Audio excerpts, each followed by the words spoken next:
Hello, I'm Dr. Gloria Horsley. We are at the ADOT conference, and today we have a person who works in the hospice area who's presenting here. And Patti, you want to introduce yourself and talk about your organization? I'm Patti Anewalt. I'm from Hospice and Community Care in Lancaster, Pennsylvania. All right. Now, we were talking earlier about your work with hospice, and I wanted to ask you a little bit about diversity. You have a few thoughts on diversity, and I think one of the things that in talking to you that I come up with is a bit that we are all thinking about it, but we're not exactly sure where we're going with it yet, are we?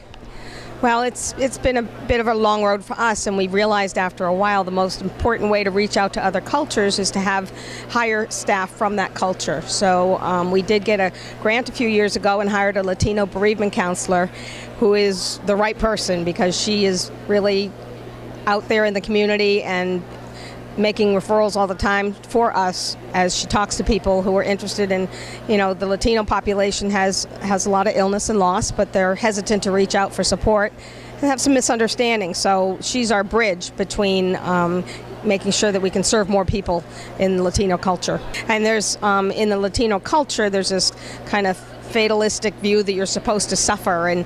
And so it's been really helpful.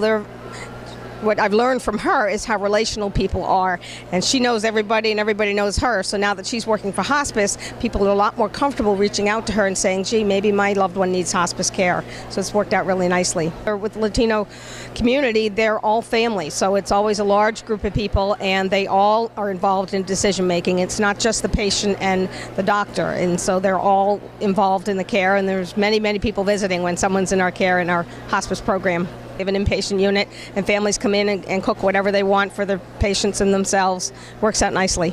That's fantastic. That's what we say in hospice. We join people where they are, but we don't know what their culture is, so that's always part of what we're teaching our staff, as well as the importance of not assuming, because everyone's different even within the Latino culture, so we need to learn from them what's important to them and what they want.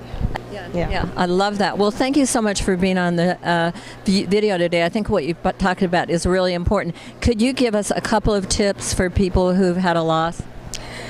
Well, I'd say as a grief counselor, most people feel like there's something wrong with them and they're not doing it right. And there's no right or wrong when it comes to grief, and most people are fine.